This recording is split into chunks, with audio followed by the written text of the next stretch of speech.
आज का जो सत्संग समागम है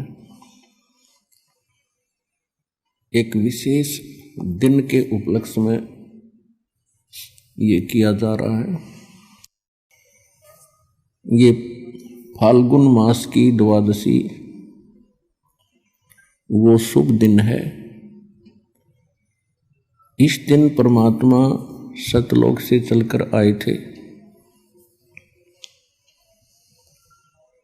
और अपनी प्रिय आत्मा आदरणीय गरीबदास साहिब जी गांव छुडानी जिला झज्जर हरियाणा वाले को ये खेतों में जंगल में मिले थे।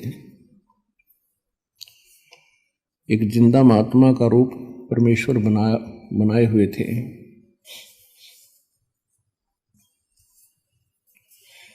इस दिन का एक विशेष महत्व ये है कि परमात्मा ने अपना एक ऐसा दृढ़ गवाह बनाया जिसने परमात्मा को देखा, परमात्मा के उस स्थान को देखा जिसके विषय में परमात्मा बहुत पहले से कहते आ रहे थे कि एक ऐसा स्थान है जहाँ कोई दुख नहीं, कोई रोग नहीं, कोई कष्ट नहीं, कोई टेंशन नहीं, किसी चीज का अभाव नहीं, वहां वृद्ध अवस्था नहीं, मृत्यु नहीं। लेकिन हमने जो अज्ञान ग्रहण कर रखा था उसके आधार से हम परमात्मा के उस विचारों पर, ज्ञान पर हम विश्वास नहीं कर पाते थे। तो फिर परमेश्वर ने अपने कुछ गवाह बनाए ताकि ये मेरी गवाही दे, आंखों देख कर प्रमाणित करे, जिस कारण से आने वाले समय में मेरे बच्चे मुझे पहचान लें और इनका युगों का कष्ट मिट जाए। असंख्य जन्म हो गए हमको इस काल के जाल में, जन्म और मृत्यु में। जब हम अन्य प्राणियों के शरीरों में होते हैं, पशु पक्षी जलचर, तो उस समय तो महाकष्ट होता ही होता है और कभी भूल भटक कर हमें मनुष्य जीवन प्राप्त हो जाता है। तो इस मनुष्य जीवन में भी हम महादुखी होते हैं क्योंकि हम शुभ कर्म नहीं कर पाते जो शास्त्र अनुकूल साधना के होते हैं। क्योंकि हमें जो ज्ञान दिया जाता है वो शास्त्र विधि त्याग कर मनमाना आचरण बताया जाता है जो सभी सदग्रंथों के विपरीत होता है। और फिर लंबे समय तक उसी प्रक्रिया में हम रहने के कारण उसको फाइनल मान लेते हैं क्योंकि अपने समुदाय के लोग सभी वही कर रहे होते हैं, जिस कारण से किसी को कोई ऑब्जेक्शन नहीं होता और ना ये शंका होती कि हम गलत कर रहे हैं।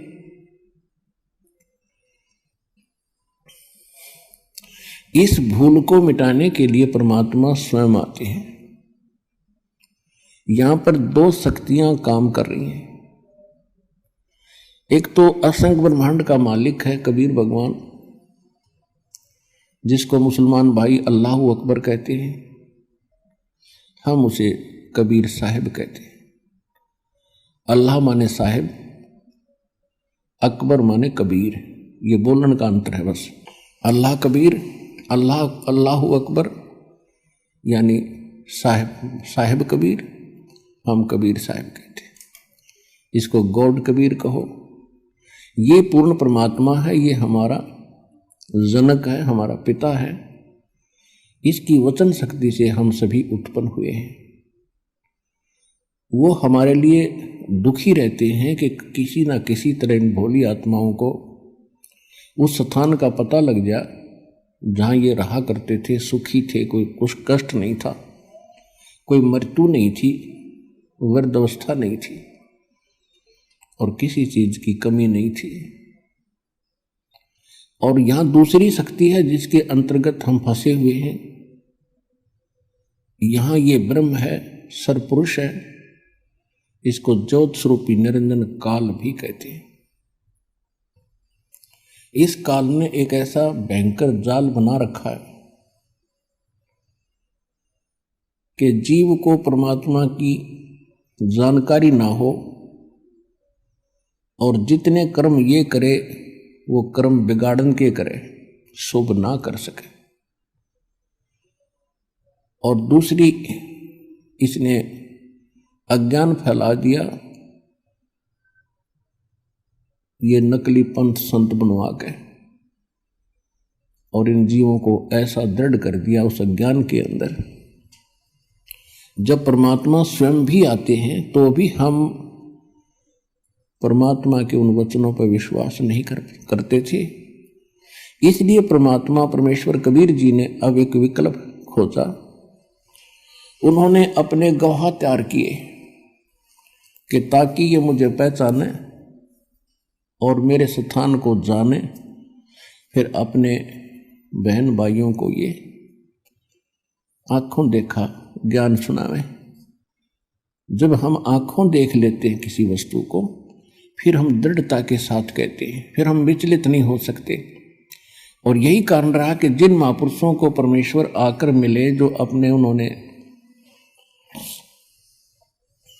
एक साक्ष्य तैयार किया, साक्षी तैयार किए, उन्होंने फिर सारा संसार एक तरफ और वो अकेले एक तरफ रहे, क्योंकि वो भगवान से मिल चुके थे, परमात्मा को देख चुके थे। गीता अध्याय नंबर 18 के श्लोक नंबर 62 और गीता अध्याय नंबर 15 के श्लोक नंबर 4 में गीता ज्ञानदाता स्वयं कहता है कि अर्जुन, तू सर्वभाव से उस परमेश्वर की शरण में जा, उसकी कृपा से तू परम शांति को और शाश्वतम स्थानम, उस सनातन परम धाम को प्राप्त होगा। सनातन माने सदा रहने वाला, जिसका कभी अंत नहीं होता। और 15वें अध्याय के 4थे श्लोक में कहा है कि तत्वदर्शी संत और तत्व ज्ञान प्राप्ति के उपरांत परमेश्वर के उस परम पद की खोज करनी चाहिए, जहां जाने के बाद साधक फिर लौटकर संसार में कभी नहीं आते।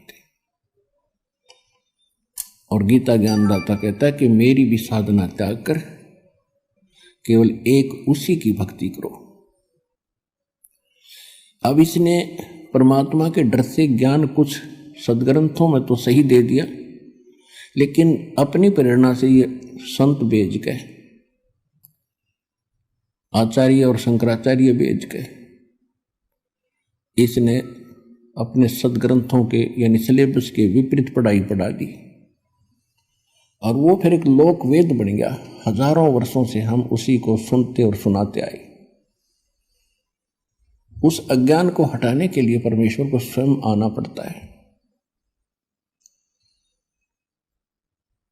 ये सन 1727 विक्रमी संवत 1784 की बात है, जिस दिन परमात्मा एक जिंदा महात्मा का रूप बना के अपने निज धाम सतलोक से चलकर छुडानी गांव छुडानी जिला झज्जर हरियाणा के खेतों में जंगल में आकर उतरे सहसरी राय, जहां पर आदरणीय गरीबदास साहिब 10 वर्ष के बालक अन्य साथी गवालों यानी पालियों के साथ गव्वे चरा रहे थे। उस समय उनकी आयु 10 वर्ष की थी। तो उस समय में कुछ गर्मी बन जाती है, जैसे ये मौसम आप देख रहे हो। अब तो थोड़ी वर्षा सी होकर के कुछ ठंडक सी बन गई, नहीं आजकल, पहले और भी खुशक अक्षेत्र था। गर्मी बन जाती है तो दिन के 10 बजे के आसपास सभी गवाले एक जांडी के पेड़ के नीचे अपना भोजन कर रहे थे।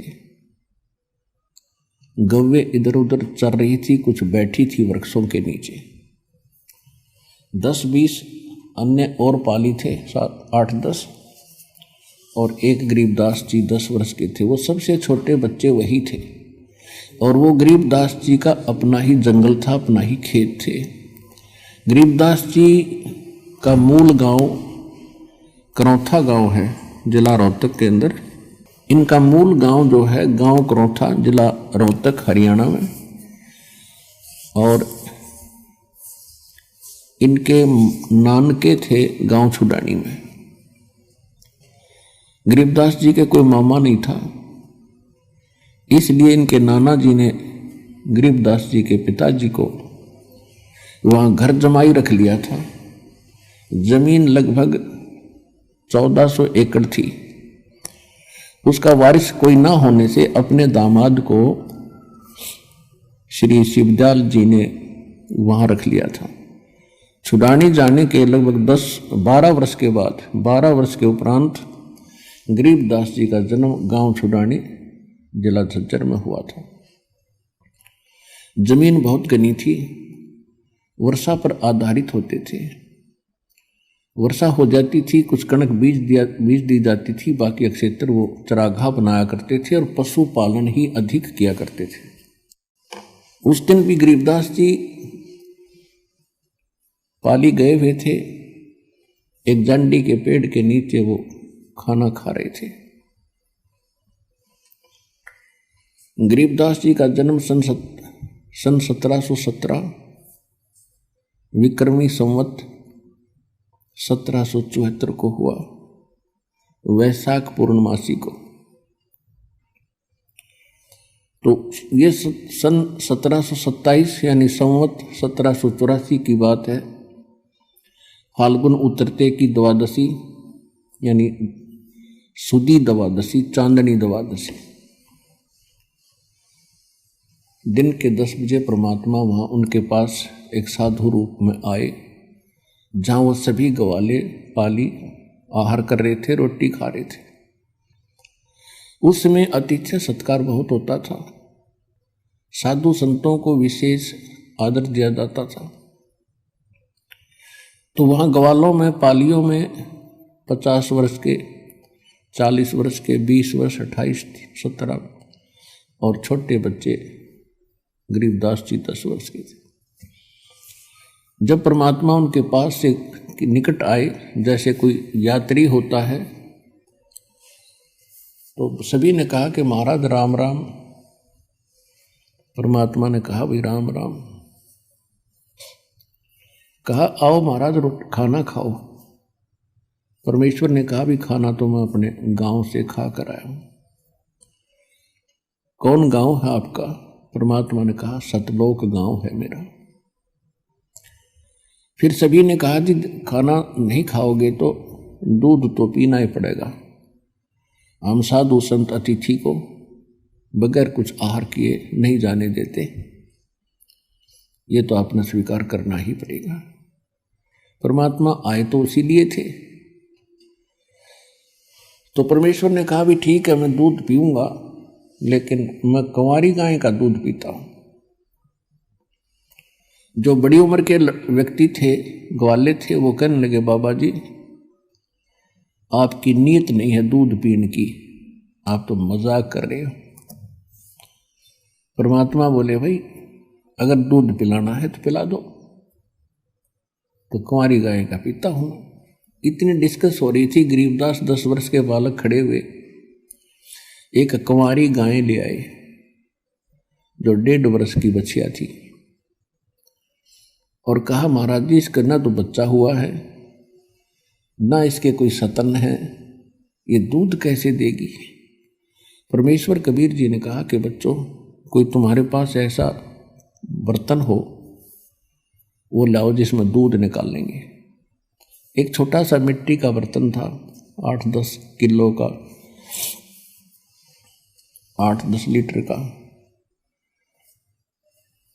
तो उठा लाए, साफ करके रखा हुआ था। और गरीबदास जी पकड़ कर बैठ गए गाय के नीचे। परमात्मा बोले रख इसके नीचे। पकड़ कर बैठ गए गाय के नीचे, सतनों के नीचे। परमेश्वर खड़े हुए और बच्चिया के कमर पर हाथ थपकी मारी, सतन लंबे लंबे हो गए, दूध की धार चल पड़ी और पात्र भर गया जो बंद हो गई। बोलो सतगुरुदेव, बंदी छोड़ कबीर साहेब की जय। अब गरीबदास जी ने, बच्चे ने कहा कि लो महाराज जी ये तो आपका ही चमत्कार है। दूध पी लो। परमात्मा ने कुछ दूध पिया, शेष उन पालियों से कहा कि ले बच्चों पी लो, ये प्रसाद है।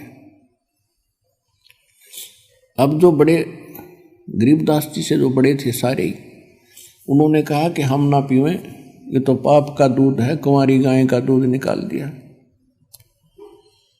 और ना जाने क्या जादू जंतर कर रखा आपने, और फिर आपने झूठा कर दिया, अपना पता कौन सी जाति के हो, हम ना पीवें, उठ कर चले गए।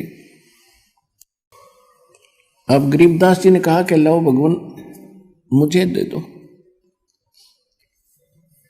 आपका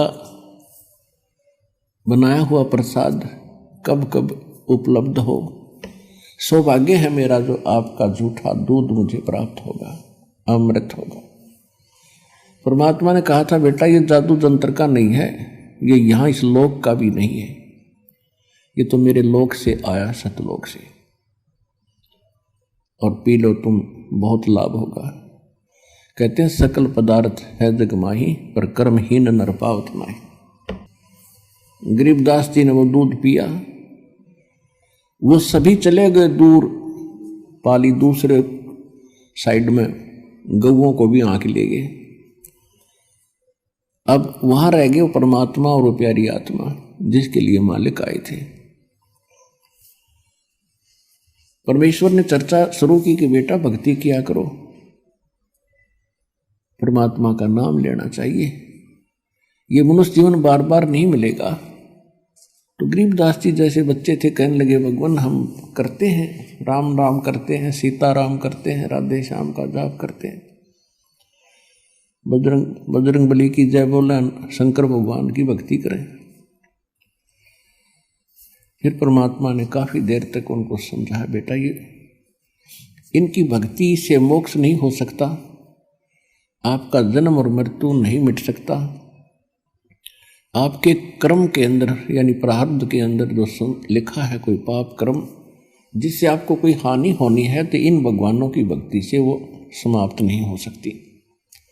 इन भगवानों की भक्ति करने से आपको पुण्य और पाप दोनों ही प्राप्त होंगे। और कहते हैं पिछले ही तप से होते हैं पूर्ण हंस मुराद। ये पिछले संस्कार थे उस बालक के, एकदम उसके हृदय में एक विशेष प्रेरणा हुई कि परमात्मा आज तक हमने यो ज्ञान कभी किसी से सुना नहीं, और ऐसा भगवान नहीं सुना जो आप बताते हो कि वो सब दुख दूर कर सकता है, हमारे प्रारब्ध यानी किस्मत लिखे हुए लेख का भी नाश कर सकता है, हमारे सब पापों का नाश करके हमें पवित्र कर सकता है और मोक्ष पूर्ण दे सकता है। और हमने तो कभी कभार स्वर्ग सुना था, उस स्वर्ग की भी जानकारी पूरी नहीं थी। तब परमात्मा ने स्वर्ग की डेफिनेशन सुनाई, परिभाषा सुनाई कि स्वर्ग तो बेटा ऐसा है जैसे एक होटल होता है, और होटल के अंदर जैसे शिमला कुल्लू मनाली साइड में, यहाँ राजस्थान हरियाणा पंजाब उत्तर प्रदेश के व्यक्ति जो धनी लोग होते हैं वो महीना 20 दिन हफ्ता 10 दिन गर्मियों के समय में वहाँ चले जाते हैं, अपनी जेब में पैसा ले जाते हैं 50,000 60,000, कमरा किराए पर लेते हैं, होटल में खाना भी सब सुविधाएं उपलब्ध होती हैं, सैर सपट्टे करते हैं, कोई काम नहीं होता क्योंकि उनका वहाँ कर्म क्षेत्र नहीं है, वो अपने धन को ही व्यय कर रहे हैं, वहाँ उनको सुविधा खूब प्राप्त है, कोई काम नहीं, लेकिन उनकी जेब कट रही है, उनकी पूंजी नाश हो रही है जो लेकर गए थे, और जिस समय वो पूंजी समाप्त हो जाएगी वो स्वयं वहां से चले आएंगे। अगले वर्ष हो सकता है ऐसा लाभ ना हो जिससे 50-60 हजार रुपये सेव हो जाए, बचत हो जाए, तो वो अगले बार वहां भी नहीं जा सकते, यहीं रहना पड़ेगा। ठीक इसी प्रकार ये स्वर्ग है। स्वर्ग में भक्ति के धनी व्यक्ति जाते हैं, वहाँ कोई काम नहीं, लेकिन आपके पुण्य वहाँ जमा हो जाते हैं, जो भी खाओगे पियोगे इच्छा करोगे आपको प्राप्त होता रहेगा, लेकिन आपका बैलेंस लेस होता रहेगा। और जिस समय आपके पुण्य समाप्त हो जाएंगे आपको जबरदस्ती वहां से नरक में डाल दिया जाएगा।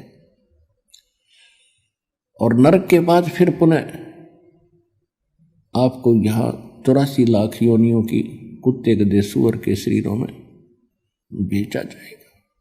और ये प्रक्रिया आप असंख्य जन्मों से कर रहे हो, भोग रहे हो, इसका निर्वाह कर रहे हो। जहां से मैं आया हूं वो एक ऐसा स्थान है जहां आप पहले रहते थे। पूरी सृष्टि रचना सुनाई, आप सभी वहां रहते थे। वहां कभी मृत्यु नहीं है, वहां कोई चीज का अभाव नहीं है। और यहां आपने आज चाहे कुछ भी सुविधा उपलब्ध है आपको, कितने आपके पास जमीन है, चाहे राजा बने हो, ये तो आपके पास रहनी ही नहीं है। मृत्यु के उपरांत ना जाने कहां पटकेगा ये काल उठा के। और जिस माया को आप आज अपनी मान रहे हो, इसको आपके नाना जी के पिताजी भी अपनी मान रहे थे और उसके पिताजी भी अपनी मान रहे थे। अब वो कहाँ है भाई? अब वो कहीं गधे कुत्ते बनकर घूम रहे हैं। तो परमात्मा ने गरीबदास जी को समझाया, ये माया है राम की अपनी कहें गंवारे, जमपुर धक्के खाओगे नाहक बहे बेगार। पूंजी साहूकार की ये बंजारा संसार, और पूंजी माल गंवा दिया इब नाहक बहे बेगार। परमात्मा ने बताया कि बेटा ये पृथ्वी इस काल साहूकार की है और तुम यहां बंजारे बनकर आए हुए हो। इस पर एक आपने इससे लाभ उठाना था कि अपना निर्वाह भी करते और मोक्ष के लिए भी कुछ प्रयत्न करते। आप उस उद्देश्य को भूलकर यहां संसार की भूल भुलैया में भूल चुके हो और आपने एक ये परंपरा मान ली, बुढ़े होकर तो मराया करें, यानी वृद्ध अवस्था में तो मृत्यु सभी की होती है। और जब तक वृद्ध नहीं होते खूब काम करें, अच्छी संपत्ति बनावें, हमारे आने वाले बच्चे प्रयोग करेंगे। तो परमात्मा ने बताया कि बेटा बच्चों को भी वही मिलेगा जो उनके संस्कार में है। आपने ऐसा देखा होगा कि बहुत से ऐसे माँ बाप हैं जिनकी बहुत संपत्ति थी और बच्चा न वो फिर बाद में सारी बेच खाई, शराब पीने लग गए। अब उस बोधी आत्मा ने बच्चों के लिए ही सारा जीवन व्यर्थ किया, सारी संपत्ति जोड़ी, और जो संपत्ति मनुष्य जीवन से जोड़नी चाहिए थी, भक्ति करनी चाहिए थी, वह करी नहीं। जिस कारण से वो तो कहीं कुत्ता बनकर गली में घूम रहा होगा पिताजी, और बच्चे उसकी जोड़ी हुई संपत्ति को शराब पी रहे हैं और बर्बाद कर रहे हैं। तो ये बहुत बड़ा झंझट है, इससे निकलना चाहिए आप। परमात्मा ने बहुत सी ऐसी कथाएं सुनाई, गरीबदास जी एकदम तड़फ उठे कि परमात्मा ये जन्म मरण का रोग तो बहुत भयंकर है। वृद्ध अवस्था में जीव बहुत दुखी होता है। तो परमेश्वर ने बताया कि ये जरा और मरण मैं जो विधि बताऊंगा भक्ति की, उससे सदा के लिए समाप्त हो जाता है। और जो साधनाएं आपको प्राप्त हैं पूरे विश्व में, वो जरा मरण के नाशकरण की नहीं है। जैसे कर्म करोगे वैसे ही भोगने के लिए वो आपके लिए बनाई है यहाँ के मालिक ने इस काल में। अब बच्चे को अच्छाई और बुराई का जल्दी असर होया करे। वो तड़फ उठा, बुरी तरह कांप गया गरीबदास जी और कहा भगवान फिर कैसे बने बात। परमात्मा बोले कि उस लोक में जाना होगा। गरीबदास जी ने कहा भगवान एक बार वो लोक दिखा दो मुझे, क्योंकि यहाँ कोई आपके अतिरिक्त कोई बताने वाला नहीं है। और मन पापी विश्वास कर नहीं पा रहा। एक बार आंखों देख लो दाता तो दृढ़ हो जाऊंगा। परमात्मा बोले ठीक है, प्रथम मंत्र ले, शेष बन मेरा, तब मेरे साथ चल सकता है। प्रथम मंत्र दिया परमात्मा ने, उसको निकाला, क्योंकि ये तो ऊपर कवर अलग है, इसके अंदर ओरिजिनल एक और शरीर है, सूक्ष्म शरीर। ये तो ऐसा जैसे ओवरकोट पहन रखा हुआ हमने, जैसे सर्प ऊपर से कांचुली छोड़ देता है और सर्प ओरिजिनल उससे भिन्न है। तो ये अपना बॉडी जो है ये तो कांचुली, इस कांचुली में हम बहुत कुछ प्राप्त कर सकते हैं। ये शरीर ऐसा समझ लो जैसा अंडा होता है, अंडे का कवर होता है, और जब भक्ति इसमें बीज पड़ जाता है तो ये इसके अंदर जैसे अंडे में बच्चा बन जाता है, और जब वो बच्चा पंख वगैरह उसके हो जाती है तो अंडा फूट जाता है। अंडे को छोड़ के अंदर जो वस्तु थी वो बच्चा, अब उसके पंख होगी, वो उड़न लग गया। तो इसी प्रकार आपके अंदर जो बॉडी है, इस भक्ति से इस यो अंडा समझो, इसको अंड भी कहा है संतों ने, शरीर को पिंड भी कहा है। और इसके अंदर ये आपका जो भक्ति रूपी पर बनने लग रही है पंख, और जब ये भक्ति खूब करोगे डट के, समय आने पर आपका पंख लग जाएंगे उस सूक्ष्म शरीर का। ये ऊपर का कवर, ये अंडा यहीं पड़ा रह जाएगा, और ओरिजिनल पक्षी यानी भक्ति युक्त प्राणी सतलोक चला जाएगा सिद्धि से उड़कर। तो गरीबदास जी बड़े प्रभावित हुए, परमात्मा उनको लेकर ऊपर गए। सबसे पहले धर्मराज के दरबार में पहले ब्रह्मा विष्णु महेश के लोक दिखाए, स्वर्ग और नरक दिखाया। वहाँ हाहाकार मची थी, सभी प्राणी परमात्मा को देख रहे थे, और उनको वो बातें याद आ रही थी जब कभी वो मनुष्य शरीर में थे, जो आज नरक के अंदर दुख उठा रहे हैं या स्वर्ग के अंदर अपनी पूंजी नष्ट कर रहे हैं। उनको वो दिन याद आते हैं जिस दिन परमात्मा कभी उनको पृथ्वी पर मनुष्य शरीर में मिले थे, और उन्होंने परमात्मा के इस ज्ञान को कानों के ऊपर से टाल दिया था। तो वहां रो रहे थे वो, हे भगवान, परमात्मा ने कहा कि मैं तुम्हें उस दिन मिला था वहां पर, और मैं क्या कह रहा था बच्चों, क्योंकि उसके मालिक के पास तो सारे रिमोट हैं, और प्रत्येक प्राणी के अंदर अंतःकरण में, कोड वर्ड में पूरी असंख्य जन्मों की, जब से वो जन्म मर रहा है, कुत्ते गधे सूअर से कुछ भी बना है, वो सारा उसके अंदर फीड है। परमात्मा ने वो चालू कर दिया वचन से, और याद आई उसको, कहाँ भगवान आप मिले थे और आप कह रहे थे जो साधना तुम कर रहे हो ये नरक में और स्वर्ग दोनों में जाना पड़ेगा, और मैं जो भक्ति बताता हूँ वो इससे भिन्न है, उससे तुम्हारा कल्याण होगा। उस समय आप क्या कह रहे थे, विवाद कर रहे थे, मुझे खुरका धमका रहे थे, तू क्या जाने दुल्हा, तू क्या जाने क्यों बकवास करता है, हमारे देवताओं को तू ऐसे बताता है।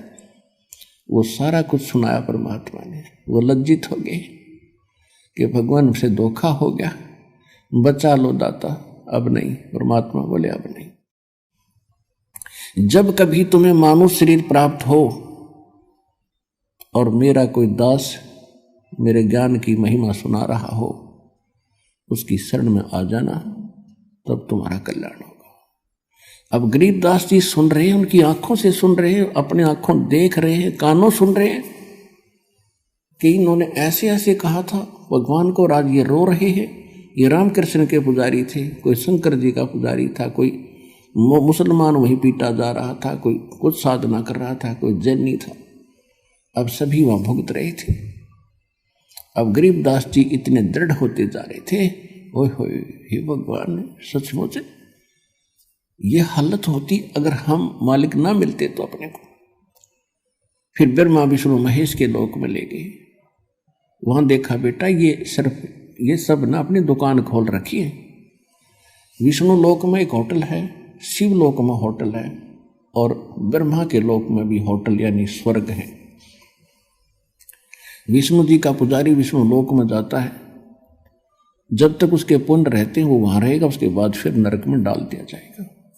और ये प्रत्येक प्राणी से अपने राज्य चलाने के लिए, ये राजा हैं, ये टैक्स लेते हैं। जैसे यहाँ पृथ्वी के राजा आपसे टैक्स लेते हैं, अपने ठाठ करते हैं, आपकी पूंजी तय, इसी प्रकार वो वहाँ करते हैं।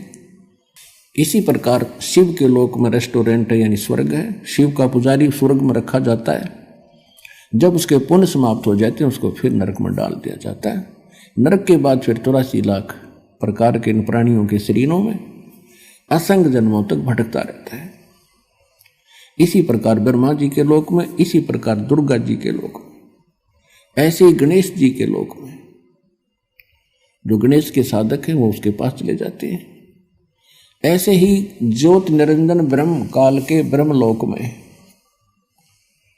ये सब व्यवस्था बनी हुई है। और ये सभी इन पर टैक्स लगाते हैं, चार्ज लेते हैं अलग से, कि कोई 10%, किसी में 20%, कोई 25%, कोई 15% आपकी पूंजी का। और जब आपके पुण्य समाप्त हो जाते हैं आपको वहां से जबरदस्ती, जैसे यहां से फेंक दिया जाता है उस तरह वहां से फेंक दिया जाता है। फिर परमात्मा उनको लेकर गए गरीबदास जी को यहाँ के न्यायाधीश के पास, 21 ब्रह्मांड का जो न्यायाधीश है धर्मराज के पास। अब जहां जहां भी परमात्मा जा रहे थे सभी ब्रह्मा जी के लोक में गए। ब्रह्मा जी ने आसन त्याग दिया, लेकिन परमात्मा खड़े खड़े 2 बात करके चल पड़े। विष्णु जी के लोक में गए, विष्णु जी ने भी आसन त्याग दिया और खड़े होकर सत्कार किया।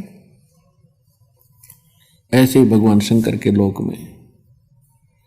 फिर जब धर्मराज के लोक में गए, न्यायाधीश के लोक में गए, उसके ऑफिस में गए, तो धर्मराज ने भी कुर्सी त्याग दी और करबद्ध होकर खड़े हो गए। एक आध्यात्मिक शक्ति ऐसी है, इसमें किसी को अपनी आइडेंटिटी बताने की आवश्यकता नहीं। अपने आप सामने वाले पर प्रभाव होता है, अपने आप वो नतमस्तक हो जाता है। और परमात्मा खड़े खड़े उस न्यायाधीश को धमका रहे हैं, खुरका रहे हैं। यहाँ के न्यायाधीश यानी 21 ब्रह्मांड के, एक ब्रह्मांड में होता है वैसे ऐसी व्यवस्था 21 ब्रह्मांड में अलग अलग होती है।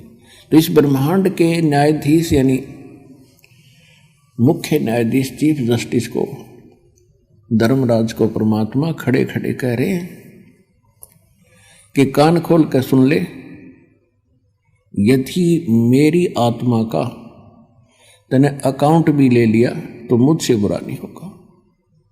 यदि तेरे पास कोई भूल भटक कर आ जाए तो उसको मेरे पास भेज देना। धर्मराज ने कहा कि भगवान जो आपकी आज्ञा वही होगी, लेकिन मेरी एक प्रॉब्लम है, समस्या है, आपकी शरण में समाधान करो। अब आदरणीय गरीबदास साहिब जी ने वापस आकर फिर बताया कि कैसी वार्ता हुई मेरे सामने। धर्मराज दरबार में देई कबीर तलाक, मेरे भूले चुके हंस को तुम पकड़िए मत कजाक। एक न्यायाधीश को जिसके सामने ब्रह्मा विष्णु महेश की पिंडी कांपे और उसको एक महापुरुष खुरका रहा है और कजाक कह रहा है कि एक चतुराद, कजाक माने ए नालायक आदमी, जब मेरे भक्त को नहीं पकड़ लेगा तो वो क्या कहते हैं, बोले पुरुष कबीर से धर्मराज कर जोड़े, तेरे हंस न पकड़ू नहीं मोहे 2 ही लाख करोड़। फिर क्या बताया, कर्मों से तीरथ है अब जो जप नाम कबीर, वो तो मोहे पकड़ने पड़े दाता जड़नी पड़े जंजीर। अब परमात्मा क्या बोले, करम भरम ब्रह्मंड के मैं पल में करहूं ने से, जिन हमारी दुहाई दई सो करो हमारे पेश। कि तेरे इस ब्रह्मांड के लगाए हुए कर्म, क्योंकि ये काल जो है मन रूप में सब प्राणियों में विद्यमान है, और इस मन की आदत केवल खोटे कर्म करने की है, शुभ यू सोचता भी नहीं। तो परमात्मा कहते हैं ये तुमने ही इन जीवों के ये कर्म लगाए हैं, और उन कर्मों का मैं नाश कर दूंगा, उनको कैंसिल कर दूंगा। जो तेरे काबू में ना है वो मेरे पास ले आना तेरा अकाउंट, और मैं उनको क्रॉस कर दूंगा और अपने साइन कर दूंगा।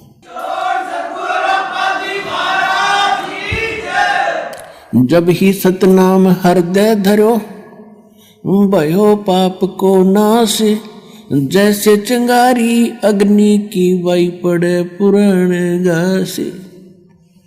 परमात्मा बता रहे थे कि मेरे पास एक ऐसा मंत्र है, इनको दूंगा मैं इन बच्चों को, और फिर भी कोई गलती से तेरे पास आ जाओ, मेरे पास ले आना, मैं इनके सब पापों का नाश करके तुझे बरी कर दूंगा, आप पर कोई प्रेशर नहीं रहेगा। इतनी वार्ता सुनकर गरीबदास जी गदगद हो गए, लेकिन अभी ये समझ रहे थे कि ये बाबा जी बड़ा शक्तिशाली है। हमने तो ब्रह्मा विष्णु महेश्वर के नाम सुने थे या चित्र देखे थे, आज मैं वास्तव में देख रहा हूं और ये सब इसके सामने करबद्ध हो रहे हैं। और ये तो बहुत बड़ी शक्ति बताते हैं जो अब ये धर्मराज तो सबका अकाउंट लेता है, और ये भी भगवान के इस बाबा जी के सामने ऐसे करबद्ध हो गया, तो कमाल का है बाबा तो भाई। फिर परमात्मा उनको ले गए, वो स्थान दिखाया गरीबदास जी को जहां ये काल भगवान ये ब्रह्म 1,00,000 मानव शरीरधारी प्राणियों को के शरीर सूक्ष्म शरीर को तपस्या के ऊपर एक टुकड़ी है पत्थर की, जैसे तई होया करे बड़े बड़ी तय, ऐसे अपने आप प्रज्वलित है, वो अपने आप प्रज्वलित है, और उसके ऊपर 1,00,000 मानव शरीरधारी प्राणी तड़फ रहे थे। हाहाकार मची थी, यहाँ के राजा भी थे उसमें, और यहाँ के गरीब भी थे, सेठ भी थे, साहूकार भी थे, आम नागरिक भी थे, और सब उन्हीं के पुजारी थे, लेकिन सब बुरा हाल हो रहा था। तब परमात्मा वहाँ पहुँचे तो सभी एकदम उनकी तपत खत्म हुई, और ऐसे बैठ गए उस तई के ऊपर, जैसे कढ़ाई में बैठ गया, उबलते तेल के कढ़ाई में समझ लो आदमी, और उसको पीड़ा ना हो। तो एकदम देखा कि ये परमात्मा आगे शायद। तब उन प्राणियों ने कहा, भगवान हम बहुत दुखी हो लिए, हम किस कर्म का दंड भोग रहे हैं। परमात्मा ने कहा, ये तुम्हारा यहाँ का किया कर्म नहीं, ये तुमने सतलोक में गलती करी थी, वहाँ तुम सुखी थे, और सुखी जीव को बकवाद घनी भावें हैं, अच्छे काम थोड़े और बुरे घने करेगा। तो तुमने वहाँ यही गलती की थी, भरी थाली का ठोकर मार कर तुम यहाँ आगे से इस कंगाल लोक में सारी जीवन में तुम्हारे से रोटी पूरी नहीं होती, मर खप जाते हो मांस, और ये बकवादियों घनी करवाता है। आज विश्व में शायद ही कोई प्राणी बचे हों कुछ प्रतिशत, ना तो सभी, कोई बीड़ी का लत है, कोई शराब पी रहा है, कोई भूकी खा रहा है, कोई अफीम खा रहा है, कोई मांस खा रहा है, कोई शराब पीता है। तो ये कोई सा भी काम करने का नहीं, ये मन करवाता है, और इसके करने से हमारे सूक्ष्म शरीर के अंदर एक विशेष पदार्थ डिपॉजिट हो जाता है, और वो स्वाद करता है काल उसका। फिर तो वो सबको उठाकर वहां डालता तपस्या पर, फिर सब तड़फ तड़फ कर। जिसने ज्यादा बीड़ी शराब तम्बाकू पी रखा है वो काफी देर तक तड़पता, उसको तो घना माल होता है उसका, और काफी देर तक सबसे पीछे तक उसकी दुर्गति होती है वहां पर। और फिर जीव मरता नहीं उस सूक्ष्म शरीर में, उनको वहां से फेंक देता है सिद्धि से। उसका टाइम फिक्स अलार्म रखा उसने, उसके बाद वो वहां से अपने आप उड़ जाते हैं जब उनका गंध मैल निकल जाता है, और ऊपर जाते ठंडे क्षेत्र से तो वो कुछ नॉर्मल से हो जाते हैं, और फिर धर्मराज के दरबार में आकर लाइन लगा लेते हैं अपने कर्मों का अकाउंट कराने के लिए। वहां तो सबके कर्मों का अकाउंट कैलकुलेटेड मिलता है, क्योंकि जो ये कर्म प्राणी करता है उसका एक फैक्स वहां हो जाता है धर्मराज के दरबार में, और उनके उस अकाउंट नंबर में डिपॉजिट हो जाता है। और जब प्राणी वहां पहुंचता है तो उसके सामने कुत्ते की योनि, गधे की योनि, कुत्ते की योनि, गधे की योनि, मनुष्य में स्वर्ग, भागो फटाफट। वहां नहीं सुनता कोई, फिर हाहाकार मची रहती है। जिनका नरक में जाना होता है उनको यम के दूत खड़े हैं लठड़ी बाले लेकर, जैसे पुलिस वाले खड़े होते हैं, और पकड़ कर बाजू फटाफट आ जाओ भाई, नरक है तुम्हारे लिए, और वहां ठोक कर आते हैं, उनको बुरा हाल हो रहा है। तब गरीबदास जी को आगे क्या देखा, थोड़ी कुछ देर के बाद वो ज्योत निरंजन काल उनको खाने के लिए अपने उस रसोई घर में आने लगा। दूर से देखा, तब तक वो प्राणी वहीं थे परमात्मा की कृपा से, नहीं तो उसको ऑटोमेटिक सिस्टम से तो उनको चला जाना चाहिए था, वो इसलिए आया था, वो किसी के सामने नहीं आता। तो बताया परमात्मा ने कि देखो वो आ रहा तुम्हारा यहाँ का भगवान, जिसको तुम परमात्मा कहते, इसकी शकल देख कर कलेजा फट जाएगा, और तुम इसको ब्रह्म मानकर पूजा करते हो। सबने देखा सामने लंबे दांत, ओछा माथा, काला विकराल शरीर, तो सभी प्राणी भयभीत हो गए। परमात्मा ने कहा कि तुम जाओ यहां से। वो सभी को उड़ा दिया, और जब परमात्मा उसके निकट गए, वो कहाँ बैठता है जाकर के, एक जो 11वां द्वार है, 11वां द्वार है, वो अक्सर पुरुष के लोक में जाकर निकलता है। उस गेट पर ये स्वयं चौकीदारी करता है कि कोई इधर से एक भी ना चला जा। ये स्वयं वहां बैठता है, और वहां बैठा था, वहां से उठकर चला ही था। परमात्मा जब चले तो उस गेट पर अड़ गया जाके, कौन आ गया ये, इस कैसे चला जाएगा इधर। तो परमात्मा निकट गए, तो परमात्मा ने कहा कि देख बेटा गरीबदास, ये है यू काल भयंकर, इसके सामने ब्रह्मा विष्णु महेश की हिम्मत नहीं कि इसके सामने, इसकी शक्ति के सामने टिक जाए। वो चार भुजा के भगवान, ये 1000 का है। अब तो ये 2 भुजा बनाए बैठा है, ये 1000 भुजा तक बना सकता है। ब्रह्मा विष्णु महेश तो 16 कला के प्रभु हैं, ये 1000 कला का भगवान है। और जिस परमात्मा के पास मैं तुझे ले जा रहा हूं, असंख्य कला का मालिक है वो।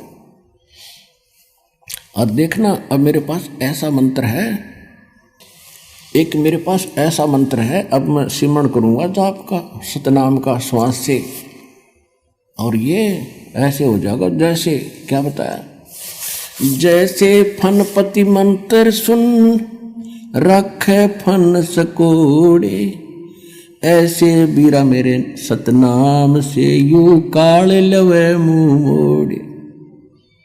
कि जैसे गारडू के मंत्र से एक खूंखार सर्प, उस मंत्र के बोलने से वो फन ऐसे कर रहा हो, तो फन को इकट्ठा करके और बिल्कुल जमीन पर रख लेता है। जैसे फनपति मंत्र सुन रखे फन सकोरे, ऐसे मेरे सतनाम से यू काल लवे मुंह मोड़े। परमात्मा ने कहा देख, अब मैं मंत्र जाप करता हूं। वो करना क्या था, तो हमें बता रहे हैं कि आपत्ति के समय तुम्हारे पास केवल ये सतनाम और सारनाम का एक हथियार है। जो मंत्र जिसको जौन सा प्राप्त हुआ वो तेरा हथियार है, प्रथम प्राप्त है। आपत्ति के समय उस मंत्र का जरूर जाप कीजिएगा, बहुत सारा मिलेगा। सतनाम प्राप्त है तो सतनाम का सिमरण करिए आपत्ति में, चाहे किसी प्रकार की भी है, चाहे रोग है या कोई और पशु पक्षी से है या कोई संसारिक व्यक्तियों से है या कोई राज दरबार से है। एक बार उसका सिमरण अवश्य करके देखना, आपको कैसे चमत्कार मिलेगा, पर सच्चे दिल से।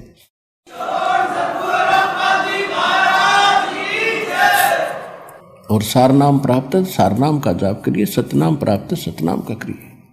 प्रथम मंत्र प्राप्त है, प्रथम मंत्र का जाप कीजिए। तो जो ही परमात्मा ने कहते हैं कि मैं देख ले भाई सिमरण कर रहा हूं।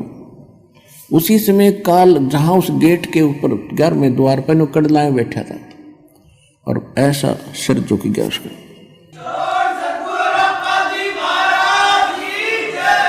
और कहा, ले बेटा गरीबदास आजा, पैड़ी बना इसकी। इसके सिर पे पैर रखा, पहले तू चल पहले आगे। गरीबदास जी ने सिर पे पैर रखा, अंदर कूद गए, बालक थे।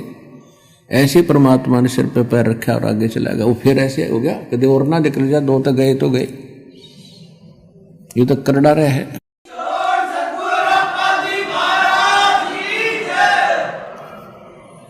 अब 11वां द्वार पार करके 11वें द्वार पार करते ही ये लोक आ जाता है अक्षर पुरुष का।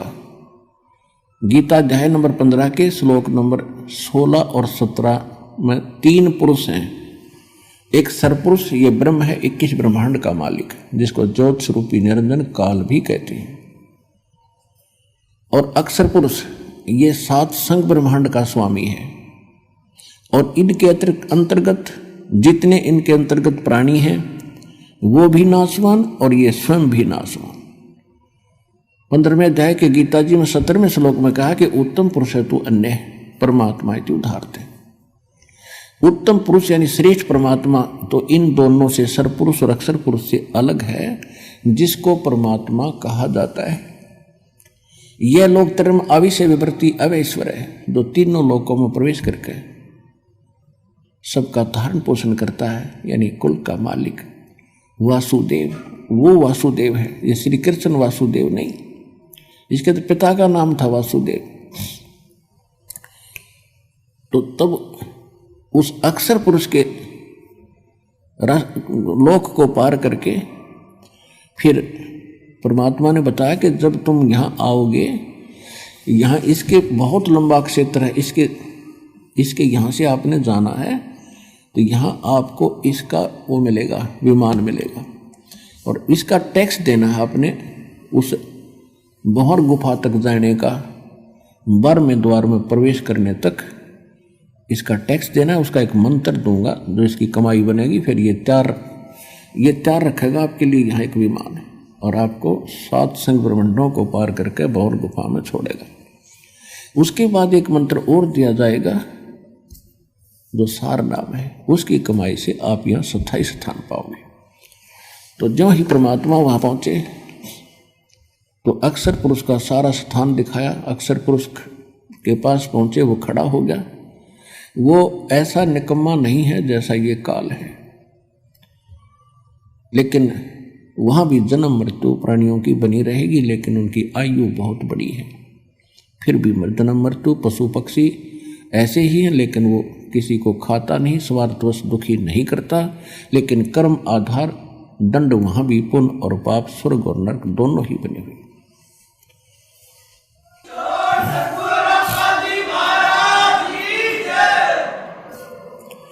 उसके बाद फिर परमात्मा 12वें द्वार में पहुंचे। अक्षर पुरुष से भी परमात्मा ने, अक्षर पुरुष ने विनय किया, और जो उनसे भूल बनी थी, जो वो उसको याद है, अक्षमा याचना की दाता हमने बहुत गलती की थी, हम आपके लोक को छोड़कर आए थे,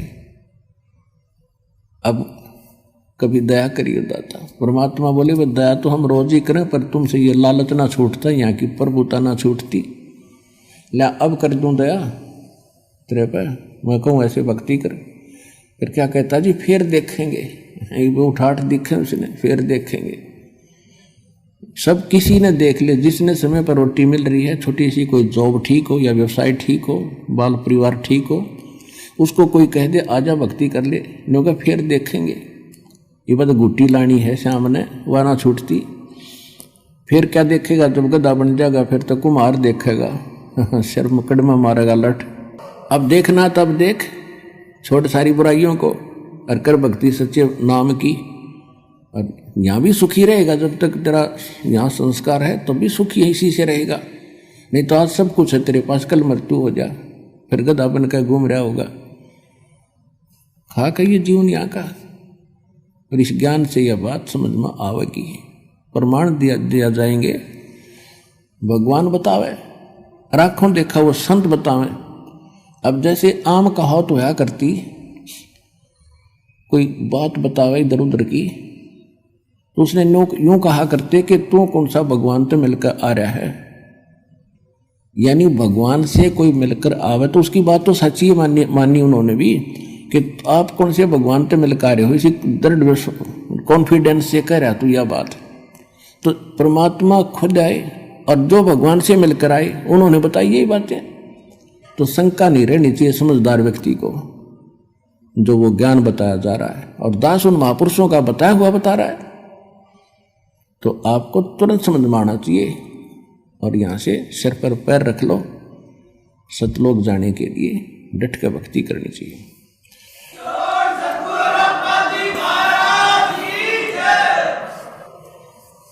जब भंवर गुफा पार करके जब सतलोक में प्रवेश किया,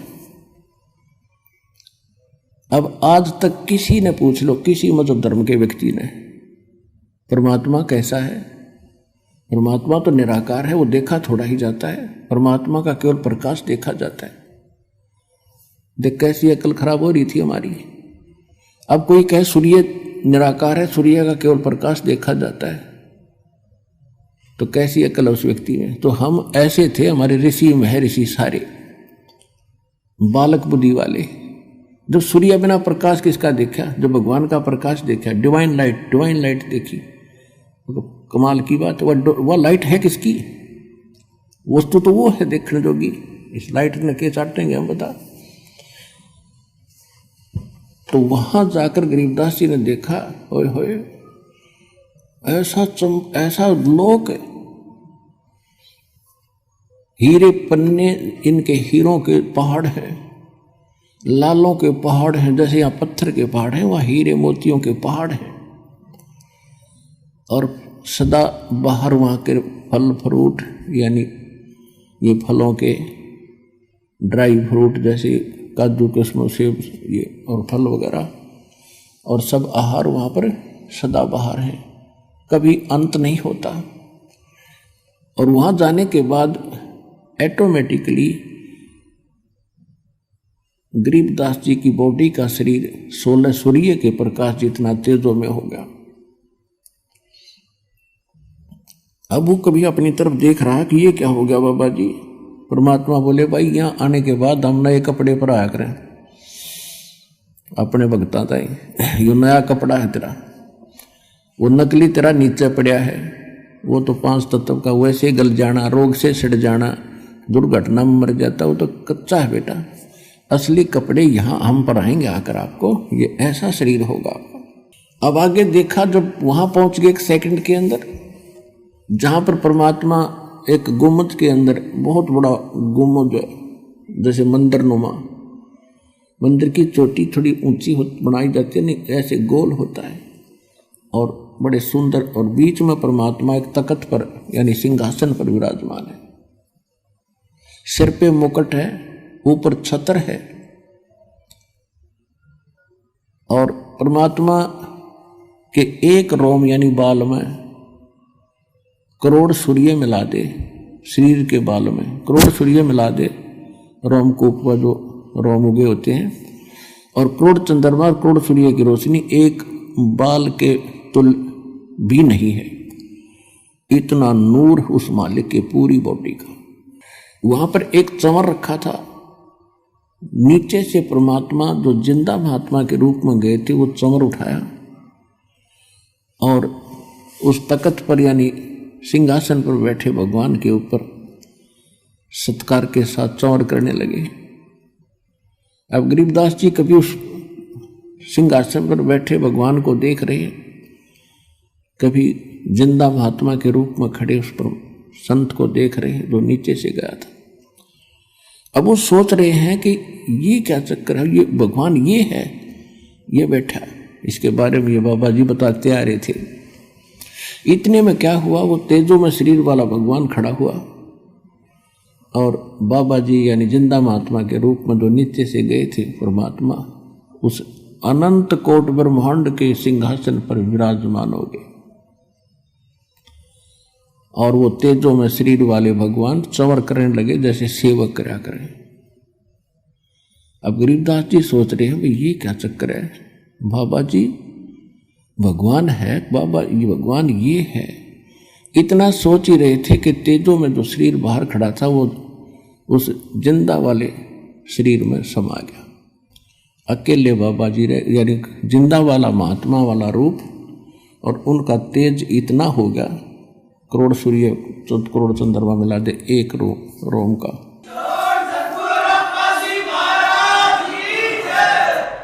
अब गरीबदास जी सोच रहे थे रे यूं क्या चक्कर वही है।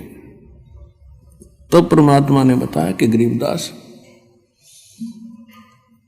हम ही वो परमात्मा है, और ये सौ छल छिद्र मैं करूं अपने जन के काज। बेटा ये है मेरा लोक, और ये सारा व्यवस्था आप देख रहे हो, क्योंकि वहां दिव्य दृष्टि प्राप्त हो जाती है। वहां से आप यहाँ की सुई भी देख सकते हो, कुत्ते गधे का सुअर भी को भी देख सकते, शरीर को भी देख सकते हो। इन शेड और इन छत लेंटरों के 10 मंजिल के लेंटरों के अंदर से भी आप प्रत्येक प्राणी को, चींटी को और मनुष्य को भी देख सकते हो। परमात्मा ने कहा एक बार झांक कर देख ले नीचे जिस लोक से आप आए हो। अब नीचे दृष्टि की हो वो तो ऐसा है जैसे रूढ़ी हुआ करें कुरड़ी, ये लोग उस लोक की तुलना में। अब एकदम शरीर कांप गया गरीबदास जी का उस लोक की तुलना में इस लोक को देखकर।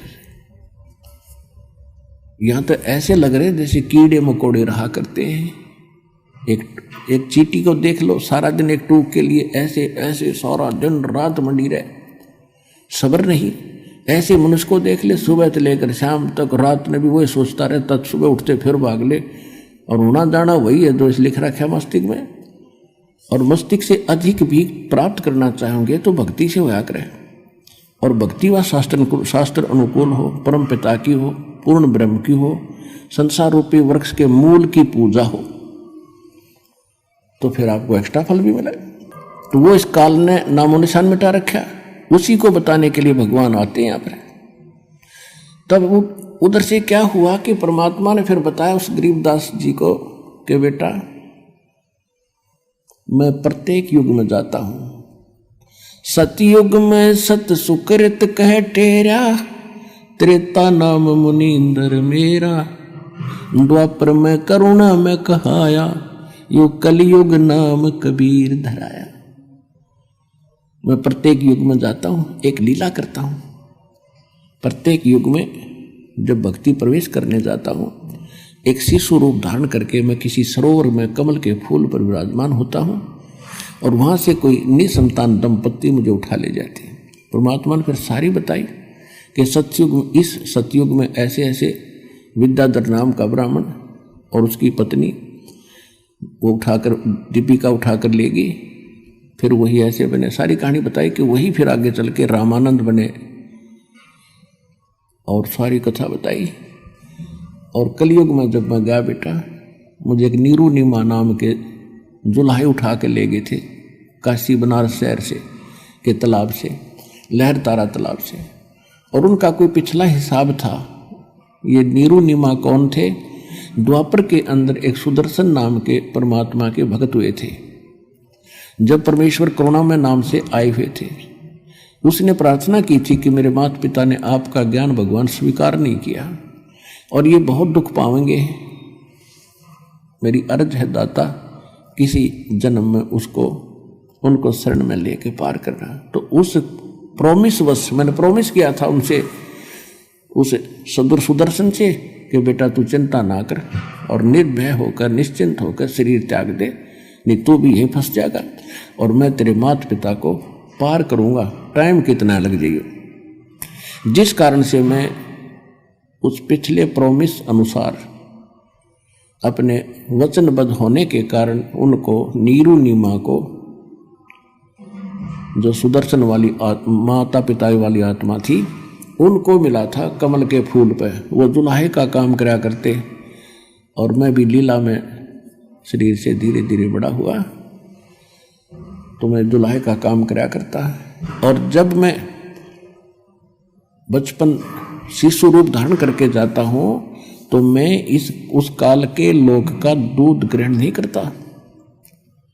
कुंवारी गायों का दूध पीता हूं मैं, और कुंवारी गाय के अंदर दूध यहां सतलोक से जाता है मेरी शक्ति से, और वो दूध पिया करूं मैं। ऐसे ऐसे सारी कथा सुनाई। मैं वहां 120 वर्ष रहा था भाई।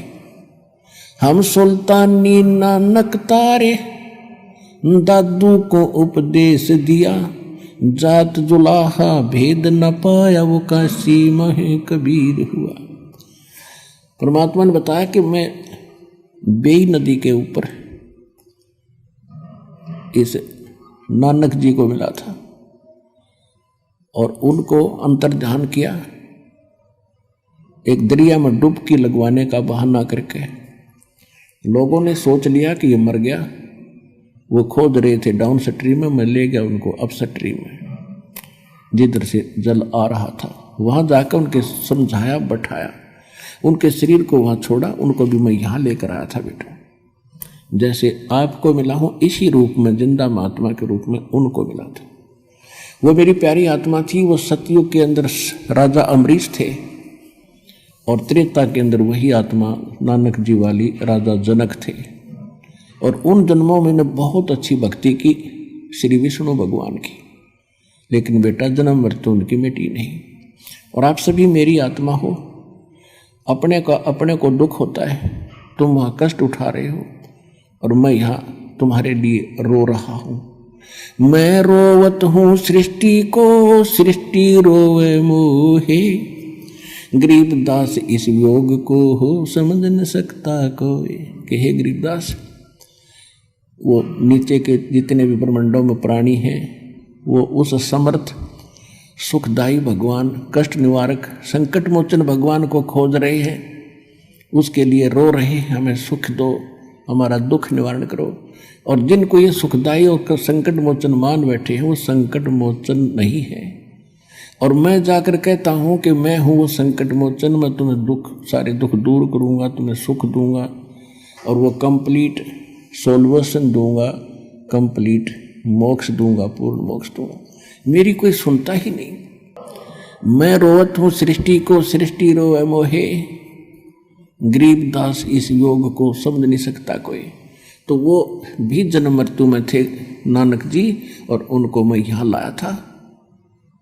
और फिर यहाँ देखकर उसने कहा था वाहिगुरु वाहिगुरु वाहिगुरु, और उनको सतनाम दिया था और बता दी। फिर उसको उनको कह दिया था कि सतनाम को अभी डिस्क्लोज ना करना, क्योंकि मैंने एक समय निर्धारित कर रखा है, जब कलयुग 5505 बीत जाएगा उसके बाद ही इसको डिक्लेयर करना। उससे पहले इसकी तक भनक भी नहीं लगनी चाहिए, नहीं तो काल के दूत यही नाम देने लग जाएंगे ये संत, और फिर हम बिनता कैसे बताएंगे।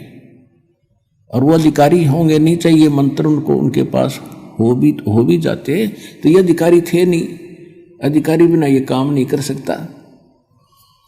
तो गरीबदास जी बड़े प्रभावित हुए, कहा बेटा ऐसे ही तू करना, तेरे को मैं सतनाम दूंगा, अब तो प्रथम मंत्र का जाप कर, मैं तुझे मिलता रहूंगा, आता रहूंगा, मैं किसी भी तरीके से तुझे सतनाम भी दूंगा। और इसको बताना नहीं, लिखवा देना इस वाणी में, क्योंकि काल ने जो मैं पहले ज्ञान बोल कर आया था, जब 120 वर्ष तक रहा था धरातल पर, और धर्मदास जी ने लिखा था, तो उस ज्ञान में काल के दूत ये चले हुए हैं पंथ, इन्होंने कुछ गड़बड़ कर दी। उसकी पूर्ति के लिए मैं तेरे को ये फिर ज्ञान योग तेरा खोल रहा हूँ, और तेरे अंदर वो सुख संवेद फिर से फीड कर रहा हूँ। और ये आप बोला जाएगा, इसमें बड़ी सोच करने की जरूरत नहीं। और लिखवा देना इसको, कोई दृढ़ व्यक्ति ढूंढ के लिखवा देना, इसमें लिख देना सारे मंत्र, लेकिन देना नहीं, किसी को सतनाम भी नहीं देना। सार नाम की तो बनक भी मत लागण थी, नहीं तो सारा काम बिगड़ जाएगा। तो ये दृढ़ भक्त थे, जो कह दिया भगवान ने, फिर सारा संसार एक तरफ, ये एक तरफ थे। फिर कहा उधर से क्या हुआ कि ये चर्चा उधर परमात्मा और आत्मा की चल रही थी, डिस्कशन हो रही थी। पीछे से शाम के 5 बज गए, तो उस समय ग्वालों ने देखा कि वो बच्चा कहाँ है, बाबा जी चला गया कि नहीं। उसको खोजने के लिए एक दो भक्त भेजा कि जाओ बुला कर लाओ उस गरीब दास को। अब वो बॉडी तो वही रखा था, नौका नु बैठा था। उन ग्वालों ने दूर से आवाज लगाई कि रे गरीबू, गरीबू कहा करते थे गरीबदास को गांव में, गरीबू आजा भाई, तेरा टाइम आ गया गाय घेरने का। वो अपनी एक ट्रेन बनाया करते, 2 घंटे यूँ खड़ा होगा, 2 घंटे ये खड़ा होगा, गौओं को बाहर दूर जाने से वहाँ चराने के लिए, किसी की फसल को नष्ट ना कर दें, पाड़ी खड़े रहते। दूर से आवाज लगाई कि गरीबू, गरीबू उठ ले भाई आजा। निकट आकर देखा कि निकट भी आवाज लगाई तो भी नहीं बोला, क्योंकि वो बोलने वाली चीज तो ऊपर चली गई थी। उन्हें पकड़ के हिलाया कि भगत जी खड़ा हो। अब वो यूं का यूं गिर गया तो उन्हें चिंता बनी, नाड़ी नब्ज देखी, कुछ नहीं, आंखों बिल्कुल खुली, श्वास नहीं। घबरा गए सब, दूसरे पालियों को आवाज लगाई, सब इकट्ठे हो गए। क्या हो गया कि लड़का मर गया। 2 बच्चे भागे आए गांव में। जो ही माता पिता को पता चला कि गरीबू मर गया, बेहोश हो गए, क्योंकि इकलौता पुत्र था और उसके 12 वर्ष के बाद ये संतान हुई थी। गांव वालों को पता चलता गया, वो भागते गए, वहां पहुंचे। वह सारी कथा का पता चला कि एक बाबा जी आया था, उसने कुंवारी गाय का दूध निकाला। उस समय भी उस कुंवारी बच्चिया के सतन लंबे लंबे थे, जैसे गाय का बच्चा हो रहा हो उसके बाद उसके थन होते इतने लंबे लंबे, इसलिए छोड़ दिया था कि देखो न सोचा उन्हें झूठ बोलते होंगे। तो सब ने देखा कि हाँ भाई, फिर क्या हुआ कि हम तो मना कर गए, इसने वो जादू जंत्र का दूध पी लिया, बच्चा न्यू मर गया। अब जैसे तैसे करके उस शव को घर ले आए, घर से उठा करके शमशान घाट पर पहुंच गए। तो परमात्मा ने कहा कि बेटा अब तू जा, तेरी बॉडी का नाश करने वाले हैं वो शमशान घाट पर पहुंच गया। तो गरीबदास जी कहने लगे, भगवान मैं नहीं जाता नीचे, मुझे तो यही रख लो दाता, वो तो नरक है कति। ये परमात्मा ये तो भयंकर लोग है, यहाँ के पता चलता हम कहाँ रह रहे हैं, भेड़ियों के बीच में रह रहे, भेड़ियों के बीच में। आदमी को आदमी मारते, पशु बड़ा पशु छोटे पशु को खाने के लिए दौड़ रहा है, वहाँ सारी फिल्म चल रही है। कोई डाकू है, धन लूट लेता है, कोई इज्जत लूट रहा है, पूरा हाल दिखाई दे रहा है वहाँ से। मतलब सब कर्म हो रहे हैं, पृथ्वी सब नजर आ रहे थे इसको, पृथ्वी घूम ही रही है ऐसे। तो परमात्मा बोले बेटा जा, भगवान इसी को कहते हैं कि इसे गंदे लोक में तेरी सुरक्षा करूंगा, तुझे सुरक्षित रखूंगा, और ये नाम जाप करिए और जाइए तू यहां से बेटा। गरीबदास जी की आंखों में आंसू आ गए, बुरी तरह रोने लगे, है मालिक वहां ना बेचो। परमात्मा बोले बेटा अगर आप वापस नहीं जाओगे, आज तक आपको पता था यहाँ कोई लोक है? हक नहीं पता था जी। तो आपके भाई बहन वहां कष्ट उठा रहे हैं, वो कितने दुखी हैं आपको दिख रहे हैं? कहाँ जी दिख रहे हैं। किसी का बेटा मर गया, वो रो रहा है, वहां से साफ दिखाई दे रहा है किस कारण से रो रहा है। किसी की बेटी विधवा, किसी के टांग कट गई, किसी के कोई बीमारी हो रही है, कोई भूखे मर रहे हैं, कोई किसी को लूट रहा है, कोई इज्जत लूट रहा है। परमात्मा बोले देख ये कष्ट उठा रहे हैं, ये तेरे ही भाई बहन हैं जो यहाँ से गए थे, इनके सब के देखिए मकान खाली पड़े। इन मूर्खा ने के सोची, अपने पैर पर कवाड़ा मार के गए सारे और बड़ी थाली का ठोकर मार के बेटा। अब उनकी बुद्धि कति भ्रष्ट कर दी काल ने, और जब तक आप मेरा सहयोग नहीं दोगे तो कैसे पता चलेगा कि कौन स्थान है, कौन भगवान है और कौन सा रियल मंत्र है जिससे इनका छुटकारा होगा। क्या आप उनका उपकार नहीं चाहते हैं? हाँ महाराज चाहूँगा, और आपकी आज्ञा है तो जाऊँगा और सबको बताऊँगा कि बेटा जा और जल्दी कर, और मैं तेरे को ऐसा मंत्र दे दिया है तेरा कोई हानि नहीं कर पाओगा। तुझे कोई तंग करेगा तो वो आप पर दुखी हो जाएगा, लेकिन तू किसी को बद्दुआ भी ना देना, क्योंकि वो तेरे भाई बहन है और तेरे पास ऐसा मंत्र हो गया अगर तू बद्दुआ देगा तो घनी हानि हो जाएगी और तेरी भक्ति नष्ट होगी। उनको कुछ ना कहना, पर तेरे को ऐसा कवच दे दिया तेरा कुछ नहीं बिगाड़ पाऊंगा। तो गरीबदास जी को कहा जा बेटा जल्दी पहुंचे। उधर से चिता पर रख दिया शव को, ऊपर लकड़ी लगाने लगे थे, इतने में वह जीवात्मा परमात्मा ने वापस भेज दिया। एकदम ऐसे खड़खड़ा हुआ, सारा कंपन हुआ और बंधन जो बंध रहे थे वो भी कट गए और सीधा खड़ा हो गया, नीचे एकदम उतर के चिता से नीचे आके खड़ा हो गया। बोलो सतगुरुदेव।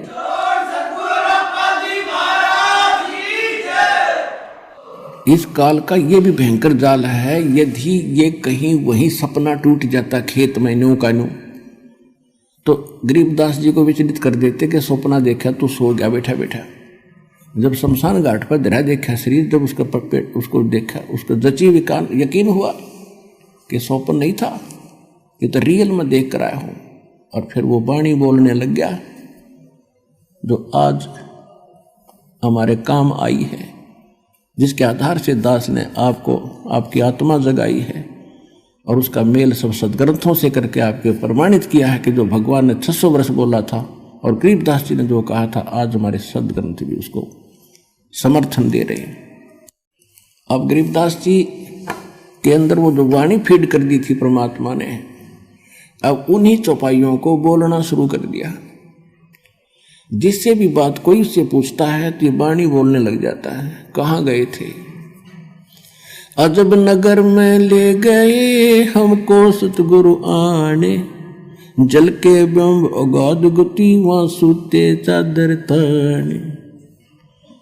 पर पटन व परलोक है जा अदली सतगुरु सारे, वो भक्ति हेत उतरे भई पाया हम दीदार।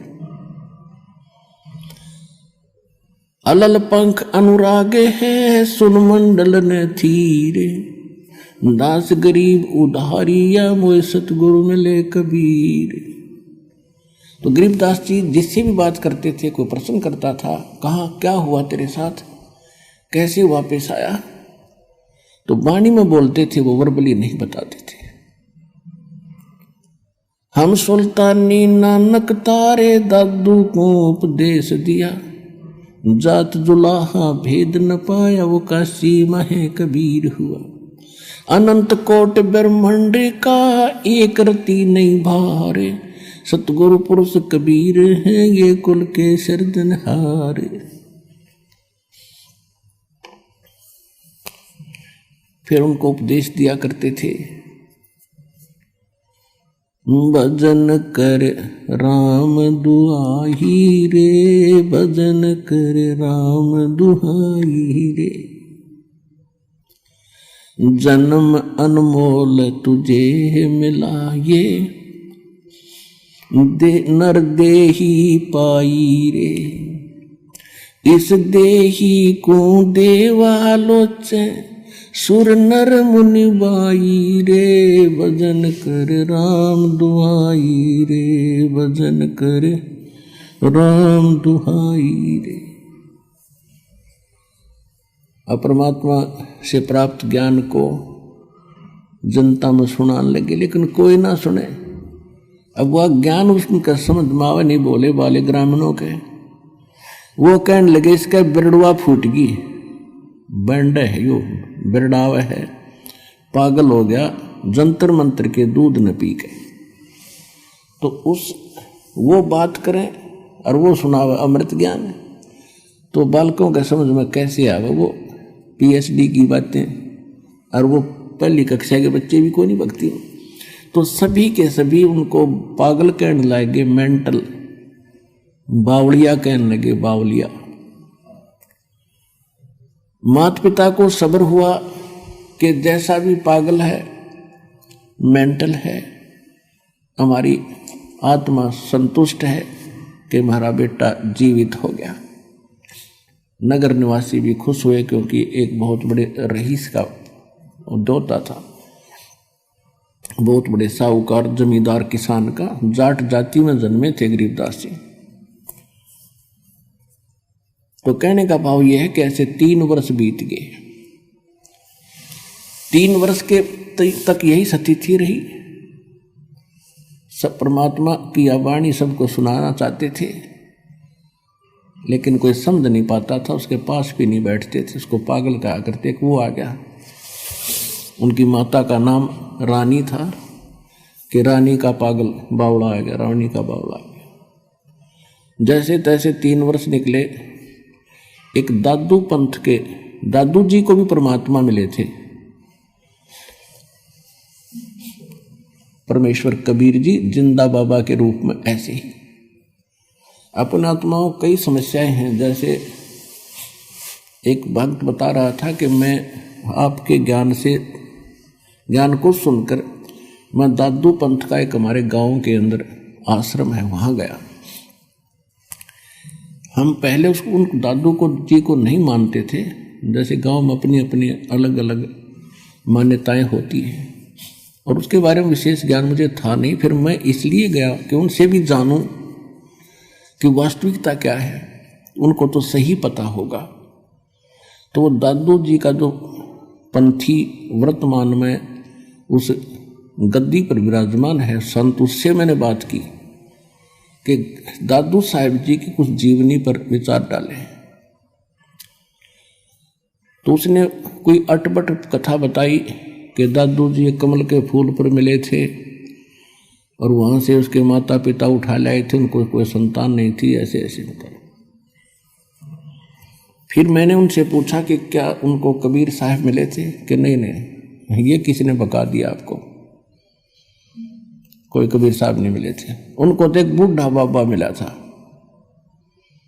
बूढ़ा बाबा मिला था। अब दादू साहब का जो ओरिजिनल ग्रंथ है उसमें जो दास साहब को वाणी सुनाता है कबीर साहब की महिमा की, वो वाणी विद्यमान है।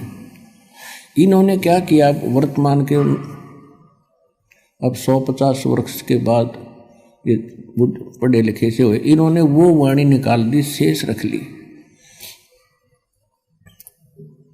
तो वो कहने लगे कि ना ऐसा कुछ नहीं है, ये वाणी इसमें नहीं है जो आप बता रहे हो। अब वो भ्रमित हो गया,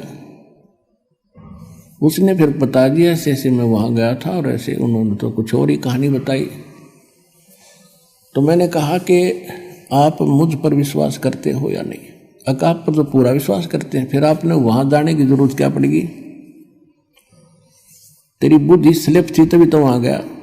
आप कौन से धर्म में जन्मे हो? कि मैं हिंदू धर्म में जन्मा हूं। हिंदू धर्म के कितने आचार्य शंकराचार्य आपको मिले थे? ब्रह्मा विष्णु महेश के माता पिता बता दिए उन्हें। ये दादू पंथी खाक बताओगे दादू के बारे में? सिर घूम गया उसका, हाँ जी गलती होगी हमारे में। तो ऐसे ही वो हैं जिसे आपके आचार्य थे। ये भगवान ने बताई है कि हम मिले थे दादू साहब को, और गरीबदास जी ने बताई है। कहते हैं दादू को सतगुरु मिले, कबीर परमात्मा मिले, और देई पान की पी के बूढ़ा बाबा जिसे कहो वो दादू की नई सीख। ये दादू जी ने बताया था कि मुझे बूढ़ा बाबा मिला था, वो तो कहते मुझे कबीर मिले थे, और वो कांसी वाले कबीर, धानक थे, वो कबीर मिले थे। ये दादू की शिक्षा नहीं है तो ये बनावटी बातें बनाई बैठे हैं। तो कहने का भाव ये है कि पुण्यात्माओं, अब विश्वास करो 101% इस दास के ऊपर जो बोल रहा है, प्रत्येक प्रमाण दिखाएगा। तो इन भ्रमित लोगों के पास मत जाया करो। आपको ये तो बेगाड़ रहे आज तक सच्चाई को काल के दूत हैं, जो किसी गद्दी पे बैठे हो, कोई भी ज्ञान नहीं किसी के पास। और दादू जी को परमात्मा, गरीबदास जी को भगवान ने बताया, हम सुल्तानी नानक तारे दादू को इस दिया, जात जुलाहा वेद न पाया वो कांसी महे कबीर हुआ। गरीबदास जी खुद कह रहे कि मुझे इब्राहिम सुल्तान अधम, नानक और दादू जी को, नानक जी को, हम सबको पार किया। कौन कबीर? जो काशी में धानक रूप में रहा करता। नानक साहब जी कहते हैं, फाई सूरत मुल्क की वेश, ए ठगवाड़ा ठगी देश, खरासियाना भोता वारी, धानक रूप रहा करता। दादू साहब कहते हैं, जिन मुझको निज नाम दिया सोए सतगुरु हमार, दादू दूसरा कोई नहीं, वो कबीर सृजनहार। अब कुछ दिनों के बाद क्या हुआ, एक दादू पंथ से संबंधित एक गोपाल दास नाम के एक बनिए थे सेठ लाला जी, कुछ शिक्षा थी उसकी, ग्रहण कर रखी थी उसने, वो लिखना जानते थे। और बच्चों को त्याग कर 65 साल की उम्र में, यानी घर बार बच्चों को संभाल दिया, सियाने हो गए थे, कारोबार उन्हें संभाल लिया, तो वो भ्रमण करते रहते थे। तो वहाँ छुडानी गांव में एक धार्मिक सा व्यक्ति था, वो कभी उधर आते थे तो उसके पास रुक जाया करते थे। वो 2-3 वर्ष के बाद फिर आए, उसके पास रुके, गांव छुडानी के उस भगत के पास। तो उस भगत ने कहा कि महाराज जी, हमारे एक किसान यानी एक जमींदार का दोता है, और उसने सारी कथा बताई कि एक बाबा जी आया था, कोई सेवड़ा था वो, उसने जंतर मंत्र करके गाय का दूध निकाल दिया, कंवारी का। कई पाली थे और उन्होंने तो पिया नहीं, एक वो छोटे बालक अनजान था, नादान था, उसने पी लिया, और वो तो उसी दिन से पागल हो, वो तो मृत्यु को प्राप्त हो गया था। उसके माता पिता बेहाल थे, रो रहे थे, टक्कर मार रहे थे। भगवान ने दया करी, वो जीवित तो हो गया पर मेंटल हो गया। और सुना है कि संतों की विद्या को संत ही काट सकते हैं। आप कुछ दया कर दो तो उनका जीवन सफल हो जा, नहीं तो सारा दिन वो बोलता ही रहता है, पागलों की तरह पागल हो गया। अब उस दादू पंथी गोपाल दास ने कहा कि लाओ बुला के, ये झाड़े झूड़े लाने का काम ये सारे सीख ले हैं, 2 रोटी न मिल जाती है। और परमात्मा यही चाहते हैं कि आस्था भगवान की बनी रहे इनके अंदर। कोई किसी तरह कर रहे हैं तो इस समय तक आपको भक्ति को जीवित रखना था। अब ये झाड़ा झूड़ा ला कर अपनी रोटी खा रहे थे, किसी का एक आधे का आराम हो जाता, 100 अगर ना होते, एक का हो गया। जब तक इतने अच्छे आदमी थे, 20 जगह गुण गाया करता, बाबा जी ने ऐसे कर दिया, बाबा जी ने ऐसे कर दिया। और यहाँ लाखों की संख्या में कर दिया, गिनती नहीं हो सकती, इतना सुख दे रखा, बच्चे को सुख दे रखा भगवान ने। और मोक्ष मिलेगा, वो मूल वस्तु तो वो है, तो फ्री में दे रहे हैं आपको। और वो सारे काम में उस पर जोड़ रहे थे, अपना सारा संग उस पर जोड़ रहे थे, झाड़ा झूड़ा ला दिया, वाह वाह होगी, उन दक्षिणा मिल गई, चल भाई, उनका भी जीवन नाश, और वो छोटी मोटी राहत उसकी अपनी पूंजी से वो दे देते थे। लेकिन प्रारब्ध के क्रम को वो नहीं काट सकते थे। फिर भी उसने जैसा भी पता था वो आ गया। उसने कहा कि उसको बुला के लाओ बच्चे को, और साथ में उसके माता पिता को लाना। तो उसका जो सेवक था वो गया, और उसने कहा, शिवलाल नाम था उस छुडानी वाले भगत का, व्यक्ति का, जो गरीबदास जी के नाना जी थे। उनको लाया, बुला, उनसे कहा कि ऐसे ऐसे हमारे घर एक संत आ रहे हैं, और इस दोते को वो ठीक कर देंगे। कहे है मेरे से बताया उसने कि कोई जंतर मंत्र जानते हैं वह, आप ले चलो इसको। 5-7 और एज्ड व्यक्ति बुजुर्ग से उस बच्चे को लेकर गोपाल दास के पास आ गए। अब गोपाल दास जी ने उनसे पूछा कि बेटा, कौन था जिसने जंतर मंत्र करके गाय का दूध निकाल कर तुझे पिला दिया, तेरा जीवन बर्बाद कर दिया, उसका नाम बता, कौन था? तो गरीबदास जी ने कहा कि उसने बर्बाद नहीं किया बाबा जी, उसने तो मुझे आबाद कर दिया। हम सुल्तानी नानक तारे दादू को उपदेश दिया, जात जुलाहा भेद न पाया वो काशी माहे कबीर हुआ। अजब नगर में ले गए हमको सतगुरु आने, जल के बिंब अगाध गति हम सूते चादर ताने। अनंत कोट ब्रह्मांड का एक रति नहीं भारे, सतगुरु पुरुष कबीर हैं ये कुल के सृजनहार। अब काफी देर तक बोलते रहे वाणी।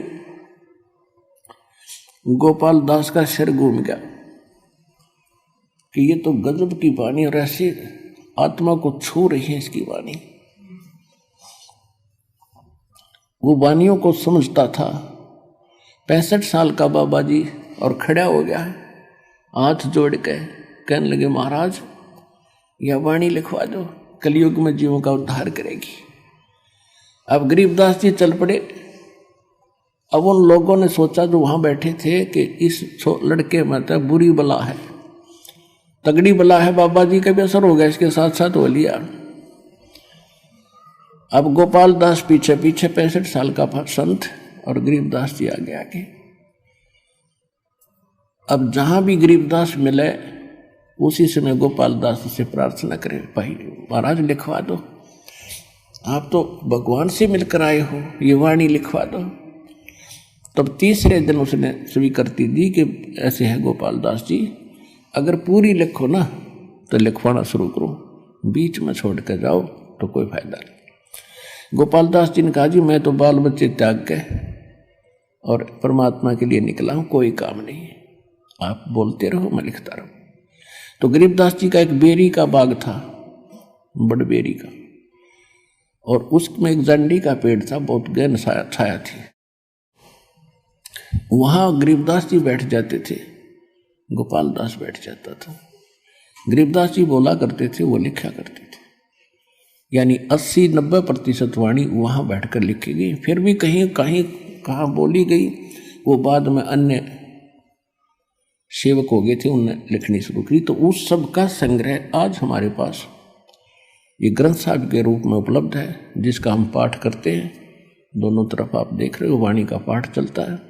ये वो सूक्ष्म वेद है जो गॉड गिवन है, और गरीबदास जी ने आंखों देख कर ये बताया है, वो ग्रंथ साहिब हमारे पास है। उस अमर वाणी का आपको कुछ अंश सुनाएंगे।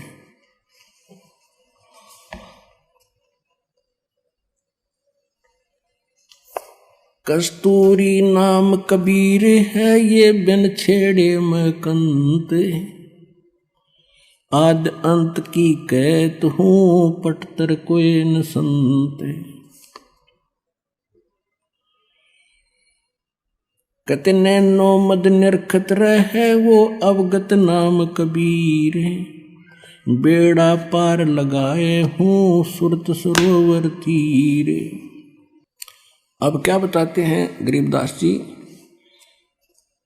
कहते नैनो मद निरखत रहे ये अवगत नाम कबीर, बेड़ा पार लगाए हूँ सुरत सरोवर तीर।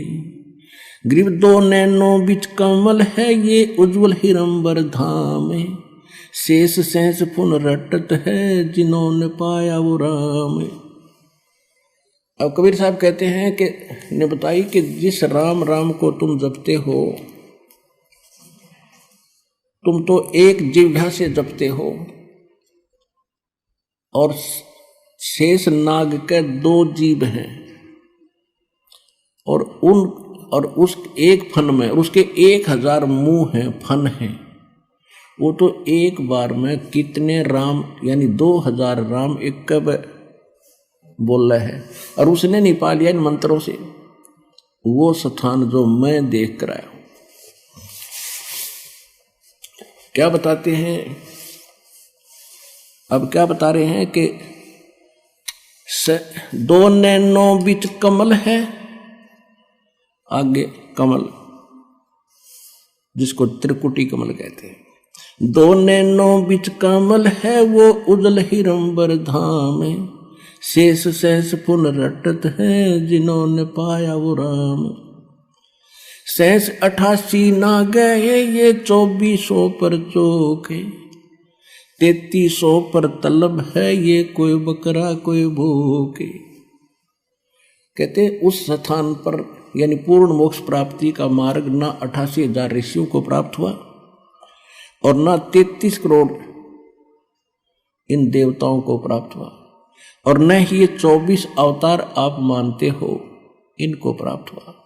ये तो अपना कर्म अनुसार कभी बकरा, कभी बोक, कभी गधे, कुत्ते, सूर की योनियां भी भोग रहे हैं तुम्हारे भगवानों तक। सहस 88 ना गए ये 2400 पर चोखे, इन 3300 पर तलब है कोई बकरा कोई भूखे। सहस 88 5 में भाई 2500 को पूछे, ये तो अस्थिर है नहीं कबे मुकाम कबे कूच। ना सतगुरु जननी जने जाके माने बापे। कबीर साहब की साखी दे रहे हैं, आंखों देखी गरीबदास जी। ये अभी तक मूर्ख बना रहे थे कि कबीर एक विधवा के ब्राह्मणी का हुआ था, उसको वो लज्जा के मारे कहीं उस कमल के फूल पर रखेगी, फलान करिए। अगर ऐसे कोई बात थी, तुम इतने जानकार हो तो उस बेटी का नाम बता दो, उसके बाप का नाम बताओ, उसके पति कौन मरा था, कोई हिस्ट्री तो दिखा दो। ये मारे सट्टे तुक्के। अभी महापुरुषों ने आंखों देखा परमात्मा से प्राप्त उस ज्ञान से। कहते हैं जिनकी दिव्य दृष्टि खुल जाती है। अब दिव्य दृष्टि क्या होती है? एक दूरदर्शी दूरबीन समझो, सूक्ष्मदर्शी दूरदर्शी, ये दोनों काम करती है। तो इसमें बहुत अंतर होता है। जैसे एक की रेंज तो होती है 100 फुट देख सके, एक की हम लोग 1000 फुट देख ले, एक देख ले नक्षत्रों को।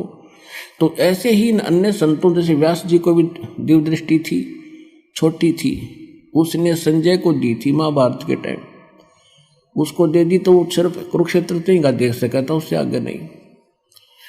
तुलसीदास जी को दिव्य दृष्टि थी, वो केवल श्री राम तक ही सीमित रहा।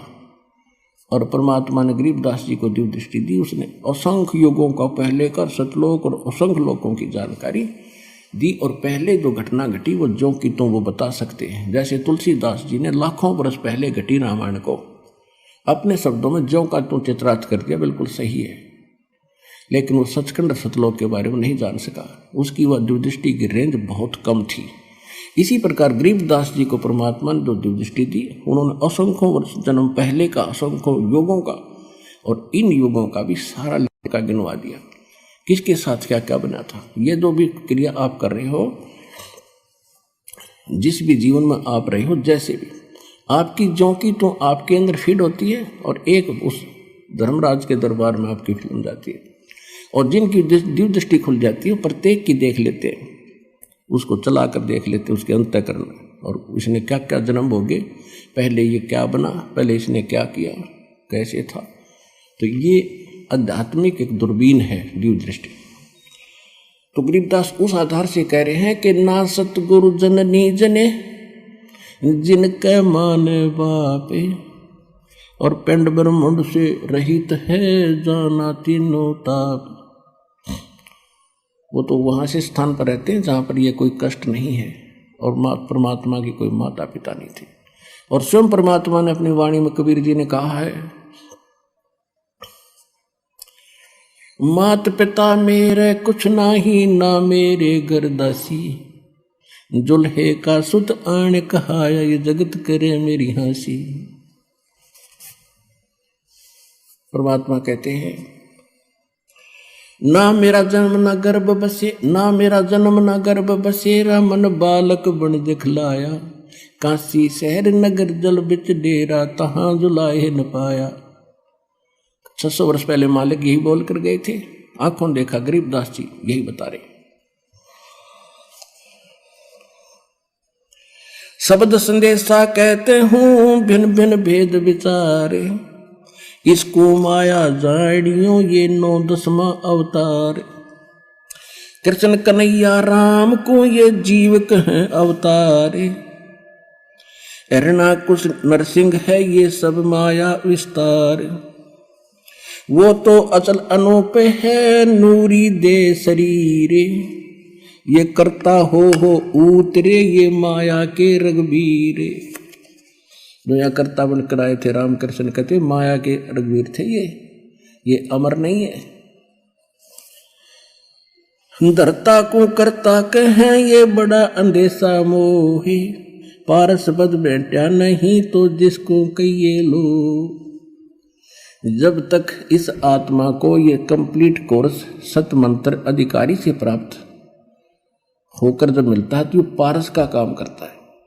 और जब तक जिसको ये मंत्र नहीं मिले हैं, वो चाहे कितना शक्तिशाली दिखा, कितना दृढ़ दिखा, जब तक जैसे लोहे को पारस नहीं टच हुआ तो लोहा ही है वो। तो तुम न किसी ये भगवान दिखे थे राम कृष्ण, इनको ये मंत्र प्राप्त ना होने से ये जीव के जीव ही थे, इनका मोक्ष नहीं। धरता को करता कहें ये बड़ा अंदेशा मोहे, पारस पद भेंटा नहीं जिसको कहिए लो। लोक अलोक दीप सब ये पूर्ण पद प्रकाश, धौल धरणी सब जावेंगे एक थिर ऐसी आकाश।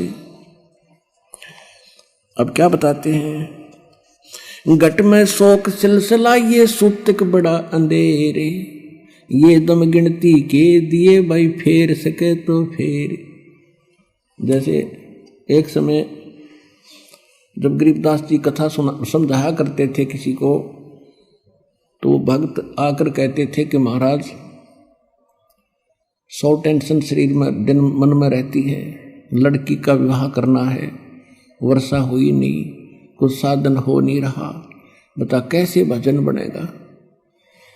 तो परमात्मा का दास जी कहा करते भक्ति करोगे तो सारे काम होंगे। कहने लगे जी देखेंगे भक्ति फिर बात बनेगी।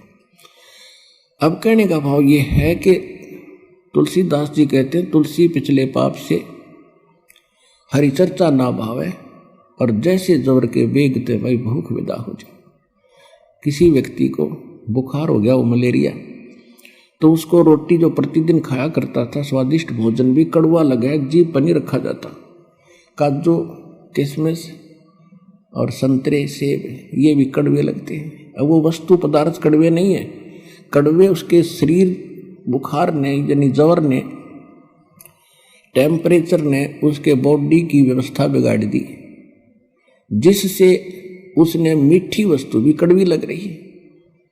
इसी प्रकार जिन प्राणियों के ऊपर पाप कर्म का घना दबाव होता है, ये राम नाम के मनुखा दाख और सेब संतरे, यह तो घनी अच्छी चीज है, लेकिन उसको अच्छी नहीं लग रही, कतई स्वादिष्ट नहीं लगती, रुचि नहीं बनती। रागनी सुन लेगा, गाने सुन लेगा, कि तो नाच देख लेगा, कूदा उछल कर लेगा, राम नाम की कह देने फिर देखूंगा। तो उसका कारण यह है कि उसके पाप कर्मों ने इतना डिस्टर्ब कर रखा है उसकी आत्मा को कि उसको अच्छा ही नहीं लगता। ऐसी कड़वी लगती है परमात्मा की वाणी जैसे उस रोगी को लगती है। उसका ट्रीटमेंट क्या है? कुनीन खानी पड़ेगी, कड़वी कड़वी फांकी मारनी पड़ेगी, ना चाहते भी खानी पड़ेगी। और जब छुटकारा न मौत है तो वो रोगी फिर नाच दी खाता है कुनीन, और फिर स्वस्थ हो जाता। जब देखा उसकी दशा, ऐसी भूख लगती है उसको कि सूखी रोटी हो ना, सब्जी ना हो घर पर, घर वाले के सब्जी बन जाए 10 मिनट डट जाए ना, सूखी दे दे। अब लगी भूख के जबकि, और जब सब कुछ स्वादिष्ट बना के दे रहे थे वो भी नहीं सुहा रहा था। तो इस प्रकार कहते हैं कि जिस व्यक्ति को परमात्मा समझाने की, गरीबदास जी समझाने की चेष्टा किया करते थे, तो वो यूं कहा करता जी बहुत काम है, फलाना काम है, ये करना है, वो करना है। अब कैसे कोई टेंशन हो जाती है, मंत्र भी ले लेते थे, भजन नहीं कर पाते थे, ये बहाने बनाते थे। अब जैसे एक समय एक दरोगा जी SHO पुराने समय में घोड़ी पर बैठकर किसी दूसरे गांव में जा रहा था किसी कामवश। जून का महीना, हरियाणा क्षेत्र, उसमें रहट होते थे, कुआं बैलों से चलते थे, और एक पुली का बाल्टी बांध जोड़ दिया करते सैकड़ों, वो नीचे से कुएं से जल जाती थी और बाल्टी बाहर आकर के और नाली में वो खाली होती थी, खाली नीचे चली जाती, उसको रहट बोला करते। और वो बैलों से चलाया जाता था, तो जो वो कोल्लू बनाया जाता था वो भी चर चर करे, उसका लंबा एक पार्ट होया करे, लंबी लठ वो भी चर चर करे। और वो जब वो रहट चालो वो पत्ती, वो बाल्टी भी चर चर खड़ खड़ करे। वो घोड़ी पर बैठा आ रहा था, दोनों को प्यास गजब की लग रही थी। अब दरोगा जी ने सोचा कि सामने पानी चल रहा है, पानी पिएंगे, घोड़ी को पिलाऊंगा। वहां निकट आया, और वो घोड़ी में एक समस्या थी कि वो इस आवाज से बेदकगी, फड़कगी। वो निकट आई और एकदम भाग के दूर खड़ी होगी।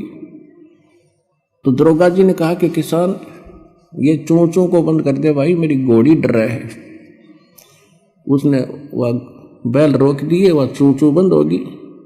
जब तक वो घोड़ी लेकर निकट आए इतना पानी चला गया खेत में, वह खाली नाली थी, रेतीला जमीन थी, और साथ पीगी। तो दरोगा ने कहा भी पानी निकाल, उसने फिर शुरू कर दिया, और वो सारा चुर चो हुई, घोड़ी फिर भागी। उसने कहा रे इस चोंचो ना बंद कर, वो फिर रोक दिए बैल, निकट आया, उसने फिर कहा पानी निकाल, वो फिर चला दिया, फिर भागी। तो किसान बोला दरोगा जी इस चू चू में पी लो ना तो दोनों मरोगे, ये चू चू बिना पानी निकले ना तो दोनों मरोगे ना। तो इसने अपनी प्या किसी तरह लठ लुठ मार गए।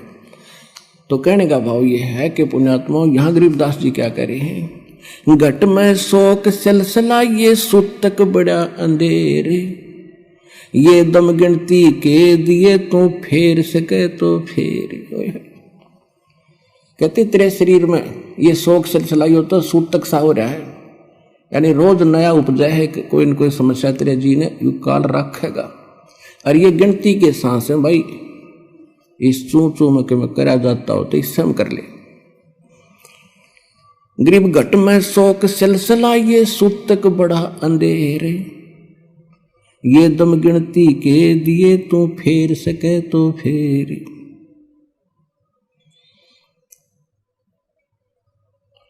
अब क्या बताते हैं, तोड़ पिंजरा ले गई ये मंजारी मुस्काले, कहते बाका पर्दा महल का कोई न जाने भेवे, और बिन सतगुर क्यों पाई ये वो अटक रहा सुखदेव। तोड़ पिंजरा ले गई ये मंजारी मुस्काले, कृष्ण कन्हैया पर चली वो बाली झिमर की बाले। होय होय। अब क्या समझा रहे हैं कि जैसे भाई ये काल ऐसा जालिम है, जैसे चूहे को बिल्ली पकड़ ले जाती है अचानक, और वो भी मस्त होता है अपने परिवार में, और कहते इस काल ने तुम्हारे भगवान के ऊपर कृष्ण कन्हैया पर चली वो बाली झिमर की भाल। वो तीर मारा उसने, उसकी वो भी नहीं सोच रहा था, राजा था वो, कौन सा मरना चाहा था, और उसकी मौत होगी। फिर क्या बताते हैं, बाके पर्दे हम गए भाई सतगुर के उपदेश, शिव ब्रह्मा विष्णु रटत हैं वह पार न पावे शेष। जहां मैं गया हूं वहां पर ना तेरा ब्रह्मा जा सकता, ना विष्णु ना शिव, और ये शेष नाग को भी तुम कहते हो बड़ा वजन करता है। देखो वजन उस सत्य मंत्र का हो तो बात बने। अब जैसे बबूल का बीज बो दिया किक्कर का, और बो दिया आम का, जान के किसी ने मिसगाइड कर दिया, बोला जिसने ना देखा था आम कि ये आम का बीज है, इसको बो, और सेवा की विधि सारी से सही बता दी, ऐसे रक्षा करना, जल डालते रहना, ये अंकुर होगा फिर बड़ा होगा, फल लगेंगे। अब जैसे ही सतनाम और सारनाम इस कंप्लीट कोर्स के अतिरिक्त जितने भी भगत श्रद्धालु जिस संतों पंथों में हैं, वो सभी मोक्ष और भगवान प्राप्ति के लिए प्रयत्नशील हैं और उनसे दीक्षा ले रखिए, तो सभी ने वो मोक्ष मार्ग का मंत्र दे बबूला लगेंगे। तो कहने का भाव ये है कि जहां सत मंत्र नहीं है वो बबूल बीज के और आम की आशा में अपना जीवन नाश करे। और वो आम का बीज सतलोक आश्रम बरवाला जिला हिसार के अंदर।